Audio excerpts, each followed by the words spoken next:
Kalau lab school didirikan di tahun 2009, tepatnya bulan Juli 2009. Siapa nama pendiri sekolah lab school ini? Pendirinya itu UNES, Universitas Negeri Semarang. Siapa saja yang memegang peran penting dalam pengelolaan sekolah? Pengelolaan sekolah itu dipegang oleh yang paling tertinggi menurut hierarkinya adalah pertama rektor. Kemudian di bawah rektor kita langsung di bawah ibu kepala pusat LP3. Kemudian ketua LP3, di bawahnya ada kepala pusat pengembangan lab school, laboratorium. Nah, itu kemudian di bawah kepala pusat laboratorium baru kita ada kepala sekolah SD, kepala sekolah TK. Kemudian di bawah kepala sekolah ada wakanya, ada 4 waka litbang, waka kurikulum, waka sarana prasarana, kemudian ada waka kesiswaan. Nah, di bawah waka itu koordinator, ya kan, koordinator perpustakaan, koordinator tentang kegiatan lainnya, gitu. Itu ada koordinatornya masing-masing. Bagaimana koordinasi antara kepala sekolah, guru, dan tenaga kependidikan dilakukan, Bapak? Koordinasinya kita ada ya rapat bulanan, ya. Ada rapat bulanan, kemudian kita juga ada refleksi setiap minggunya, biasanya gitu. Setiap hari Jumat kita ada refleksi. Nah, itu biasanya kita koordinasinya di situ. Nah, terutama untuk waka dan kepala sekolah itu koordinasinya rutin kita lakukan setiap hari melalui WA. Gitu. Yang terakhir, Bapak, apa tantangan terbesar dalam mengelola sekolah sebagai organisasi formal? Tantangan terbesar kalau untuk sekolah swasta ya kita bagaimana membangun kualitas pendidikan yang memang terjangkau buat orang tua. Kemudian juga bagaimana tantangan utamanya adalah ya kita bisa memberikan pelayanan terbaik bagi siswa, kemudian bagi orang tua, seperti itu. Itu tantangan terbesarnya kalau di swasta ya. Jadi kepuasan orang tua, kemudian juga kenyamanan dan kebahagiaan peserta didik itu hal yang utama di dalam belajar. Terima kasih, Pak. Udah, itu aja. Oke. Lanjut, Mas Rois, silakan. Pertanyaan yang pertama, apa saja sih Pak visi, misi, dan tujuannya didirikan? Kalau visi kita menjadi pelopor pendidikan, kecemerlangan pendidikan, ya, menjadi pelopor kecemerlangan pendidikan, menghasilkan insan yang cerdas multi talenta. Nah, itu visi besar kita. Ya, kemudian untuk misinya sendiri adalah kita memberikan fasilitas layanan yang mana bisa membangun minat dan bakat peserta didik di SD Lab School. Gitu. Terus bagaimana sih Pak cara mengatur perorganisasian dan membagi tugas dan tanggung jawab kepada setiap anggota? Ya, kita ada SOP ya. Jadi ada SOP, setiap pegawai maupun guru di sini ada SOP. Jadi semua itu di awal rekrutmen ataupun di awal kontrak ya, kontrak guru, kita akan membagi tanggung jawab masing-masing gitu. Dan itu akan kita awasi terus ya. Jadi tugas dari manajemen adalah mengawasi apakah SOP itu berjalan dengan lancar atau tidak gitu. Jadi setiap guru itu kita berikan SOP masing-masing.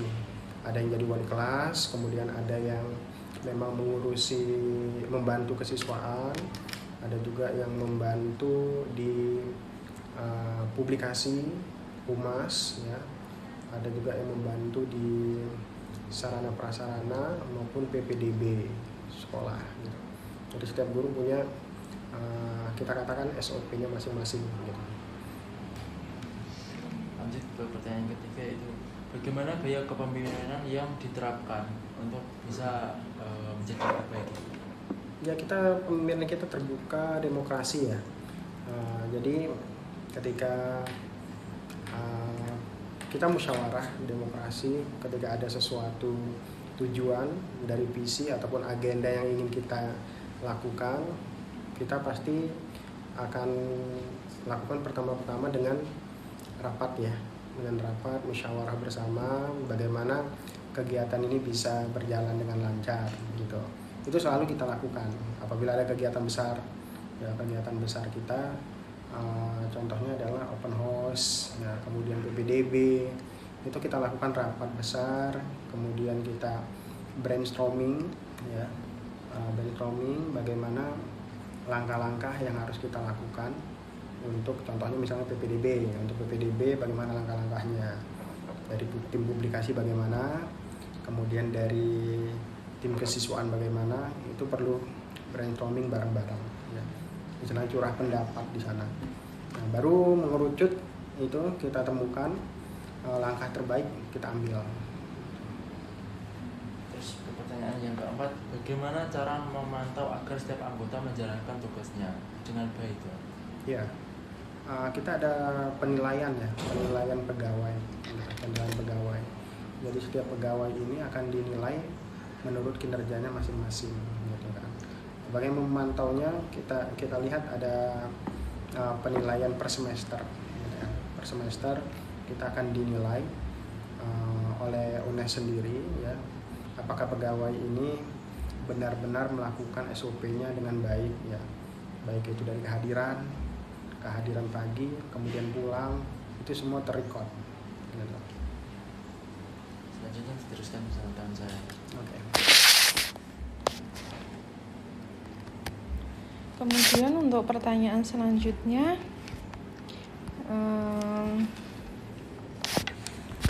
yang pertama, apa saja nilai-nilai atau budaya yang diterapkan di sekolah dasar ini?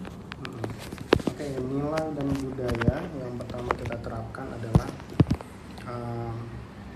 kerjasama ya, gotong royong gitu. Kemudian untuk gotong royong, kreativitas, saling bantu gitu ya, tolong menolong, itu hal yang utama sih dalam organisasi apapun ya. Kemudian saling percaya, terutama saling percaya dengan teman kita ataupun dengan roommate kita ya. Jadi kita harus saling percaya, memberikan kepercayaan penuh kepada Bapak Ibu yang ada di sini untuk memang bisa menjalankan tugasnya masing-masing gitu. Dan memang itu sangat perlu sekali ya, untuk memberikan rasa percaya kepada orang lain dalam pendelegasian tugas ya, terutama ya. Nah, apabila misalnya kita ngasih tugas tapi kita sendiri nggak yakin orang itu bisa, itu nggak bakal bisa ya terjalan gitu. Jadi memang harus kita sendiri harus percaya dengan orang tersebut gitu. Kemudian pertanyaan yang kedua, bagaimana pola komunikasi yang diterapkan? Apakah ada platform khusus untuk komunikasi internal? Tidak ada platform khusus ya, tapi kita menggunakan cukup WA group aja. Jadi platform kita ya WA. Jadi di sana kita ada grup khusus untuk guru, dan guru sendiri itu punya grup khusus untuk bersama orang tua ya, dan punya grup khusus juga bersama muridnya ya. Jadi itu ada grup orang tua, ada grup murid, ada juga grup sesama guru. Nah, di situ kita bisa saling kontrol gitu. Dan untuk manajemen sendiri, kepala sekolah semuanya masuk ke grup itu. Gitu. Kemudian pertanyaan yang ketiga, jenis konflik seperti apa yang biasa muncul saat mengelola kesiswaan dan bagaimana cara mencapai solusi terbaiknya? Konflik yang sering muncul itu mungkin koordinasi ya. Misalkan koordinasi, ada sebuah kegiatan, memang di setiap kegiatan kan ada hal yang memang harus kita persiapkan. Terkadang hal yang dipersiapkan itu tercecer ataupun memang terlepas daripada fokus kita, sehingga kita lupa untuk Padahal itu adalah hal yang utama, mungkin itu di situ biasanya terjadi ya, dimanapun, di kegiatan manapun mungkin ada celah kita bisa lupa mungkin koordinasinya seperti itu. Nah itu biasa ya, itu bisa jadi data point kita ya. Jadi data point di sini adalah untuk kita belajar kembali untuk tidak untuk menyempurnakan di kegiatan berikutnya gitu kan. Misalnya kayak field trip gitu ya, kayak field trip nih kita kemarin kekurangan snacknya berapa gitu, ataupun snacknya kelebihan gitu kan. Nah kemudian ada yang koordinasi siswa yang tidak bisa ikut. Nah itu memang perlu koordinasi dengan tim ya, dengan baik gitu. Itu menjadi data point kita. Jadi segala sesuatu yang menurut kita itu sesuatu yang kurang, itu jadi data point kita catat, kemudian kita sempurnakan lagi. Jadi setiap ada kegiatan kita selalu melihat ke belakang ya, kegiatan kemarin gimana, apa yang kurang kita perbaiki gitu. Seperti itu. Kemudian pertanyaan selanjutnya, bagaimana proses pendaftaran ke sekolah dasar ini dan apakah ada seleksi atau finalisasi peringkat sebagai prosedur? Oke, untuk prosedur pendaftaran masuk ya. Prosedur pendaftaran masuk SD Lab School UNES itu pertama secara prosedurnya mereka mendaftar melalui link online yang kita sediakan, yang ada di website, kemudian ada di Instagram kita ya, itu kita sediakan link memang khusus untuk pendaftaran PPDB. Nah setelah pendaftaran baru kita melakukan observasi untuk siswa ya. Kita akan observasi bagaimana perkembangan motorik halus, motorik kasarnya gitu ya, setelah di TK, apakah itu sudah bagus apa belum, itu kita catat. Kemudian setelah observasi kita juga melakukan wawancara bersama orang tua. Jadi orang tua kita wawancarai bagaimana pembelajaran di rumah ya, kita ingin mengetahui keseharian siswanya di rumah dan kemudian ingin mengetahui latar belakang keluarganya. Di situ setelah wawancara kemudian ukur seragam, udah kita masuk ke grup ya, ada grup. Di situ baru kita mengumumkan apakah siswa tersebut diterima di lab school atau tidak gitu. Nah, setelah diterima baru melakukan administrasi pembayaran seperti itu. Jadi simpelnya seperti itu. Kalau perjalanan untuk PPDB-nya ya, pendaftarannya seperti itu. Kalau untuk strategi marketingnya itu kita punya sendiri. Kemudian pertanyaan selanjutnya, bagaimana anggaran disusun dan dikelola? Biasanya apa sih Pak tantangan dalam pengelolaan finansial? Pengelolaan? Finansial. Oke, tantangan dari bagaimana mengelola? Bagaimana anggaran disusun dan dikelola? Anggaran disusun. Ya, ada anggaran ya. Jadi setiap tahun kita mendapatkan anggaran dari UNES gitu ya. Baik itu dari UNES maupun dari Dinas Pendidikan ya, BOS ya. BOS itu kita dapat anggaran. Kemudian kita ada di sini guru yang memang memegang peranan khusus sebagai koordinator BOS. Jadi ada 2 orang yang memang mengurusi tentang finansial gitu. Ya, jadi ada uang masuk, ada uang keluar, apa yang dibutuhkan itu semuanya tercatat di 2 orang ini untuk yang BOS. Kemudian untuk yang dari UNES sendiri, kemudian yang dalam ya, itu ada satu admin sendiri kita. Jadi admin yang memang sudah kredibel, lulusan ekonomi juga, akuntansi. Nah dia mengurusi tentang finansial itu, gitu kan, mengurusi tentang finansial. Jadi segala apapun kegiatan yang kita butuhkan, kita sudah buatkan anggaran khususnya, gitu kan. Kita buat anggaran khususnya per tahunnya berapa kegiatan yang kita lakukan, gitu ya. Itu jadi kita tinggal ambil di admin ini gitu, seperti itu. Kemudian pertanyaan terakhir, bagaimana fasilitas sekolah dikelola dengan baik? Apakah teknologi juga mendukung operasional sekolah? Iya. Jadi bagaimana bagaimana fasilitas sekolah dikelola dengan baik? Apakah teknologi juga mendukung operasional sekolah? Ya, jadi untuk teknologi sendiri kan kita punya sarana prasarana ya, terutama untuk laboratorium. Kita punya TIK-nya, komputer, itu untuk sarana teknologinya.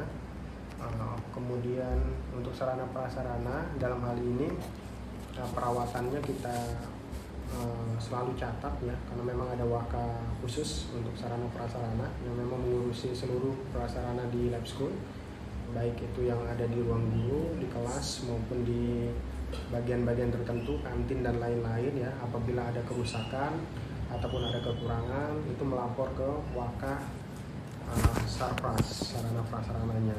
Jadi segera kita tindak lanjuti gitu, kita penuhi gitu apa yang memang menjadi kekurangan setiap tahunnya, seperti itu. Kemudian pertanyaan yang selanjutnya, Mbak Salma. Untuk pertanyaan selanjutnya, bagaimana sih proses rekrutmen dan seleksi dilakukan Untuk pegawainya? Untuk pegawainya, oke. Untuk rekrutmen itu kita memang UNES memberikan penuh kepada kita, ya. Maksudnya kepada manajemen yang ada di lab school untuk rekrutmen guru, gitu. Jadi semua sistem maupun the way-nya, ya, caranya itu kita yang bikin, gitu. Jadi baik itu pertama-tama mungkin pendaftarannya ya kan, dari form pendaftaran, kemudian link pendaftaran yang ada di website, semuanya kita bikin. Kemudian setelah pendaftaran itu ada tes ya, ada tes micro teaching, ada tes wawancara ya kan. Nah itu semua kita buat ya, dan yang mengetes itu adalah guru-guru yang ada di sini. Jadi bapak ibu guru yang ada di sini kita berikan penuh kepercayaan untuk mengetesnya gitu kan, baik itu dari micro teaching, wawancara, kemudian tes tertulis gitu ya. Pertanyaan selanjutnya, bagaimana organisasi itu mengelola perubahan dalam lingkungan internal ataupun eksternal? Ya, jadi setiap tahun kita ada perubahan ya, baik itu inovasi ya, inovasi. Jadi perubahan itu pasti, dan memang kita punya antisipasinya adalah itu tadi, kita perlu berkoordinasi dengan baik ya. Kita super team, jadi memang tidak bisa kita mengandalkan satu orang. Jadi setiap ada perubahan kita langsung rapatkan, setiap ada inovasi baru kita langsung rapatkan.